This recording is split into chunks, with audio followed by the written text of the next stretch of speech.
नमस्कार मित्रांनो, थंडी फार आहे आणि अनगोळ एरियात आम्ही आलोय. कसं दिसलं सर तुम्हाला साप? मम्मी गेले तिथं बघितलं म्हणून फोन केला. होय. तर अनगोळ एरिया पूर्ण आजूबाजूला पूर्ण शेतीचं वातावरण, पाणथळ ठिकाण आहे आणि त्यामुळे इथं भरपूर साप आहे.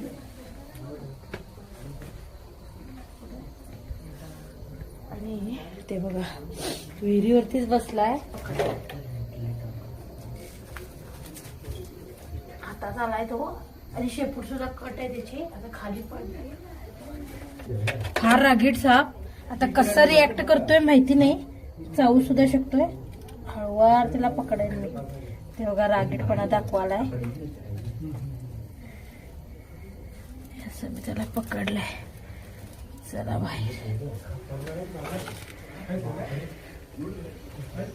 पूर्ण शेपूट कट आहे. असं सुद्धा सापांचं सुद्धा नॅचरली शेपूट वगैरे कट असते.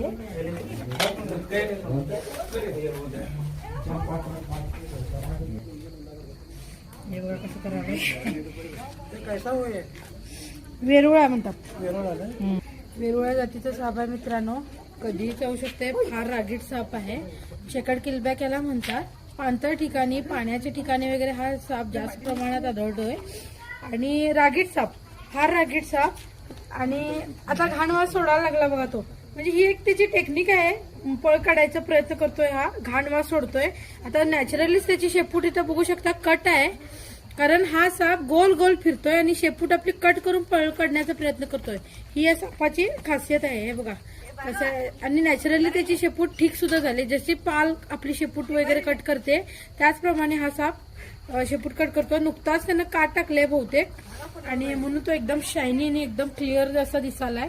चेकड किलबॅक वेरुळा जातीचा साप आहे मित्रांनो. अतिशय रागीट. पण आता काय करेन ना, मी कसं पकडलाय बघू शकता. थोडासा राग आलाय त्याला. पण इतका रागीट साप सुद्धा असं पकडल्यावर चावत नाही. म्हणजे तुम्ही विचार करू शकता की इतके साप डेंजर आहेत का. त्याला आपण काय केलं तरच तो हे करणार.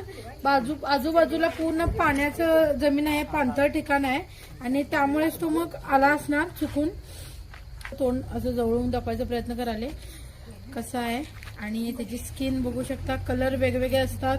गुलाबी रंगाच्या शेडमध्ये आहे हा साप आणि पिवळ्या रंगामध्ये वगैरे अशा विविध रंगांमध्ये हा साप येतोय. सुंदर असतो दिसायला पण घाणेरडा तेवढाच. कारण घाण वास सोडतोय आपल्या शरीरामधून. तर ठीक आहे, आपण आता बंद करूया. आवडला असेल व्हिडिओ तर जरूर लाईक करा. असेच वेगवेगळ्या सापांच्या माहितीसाठी स्नेक सेव्हर शिवानीला जरूर फॉलो करा, सबस्क्राईब करा. धन्यवाद.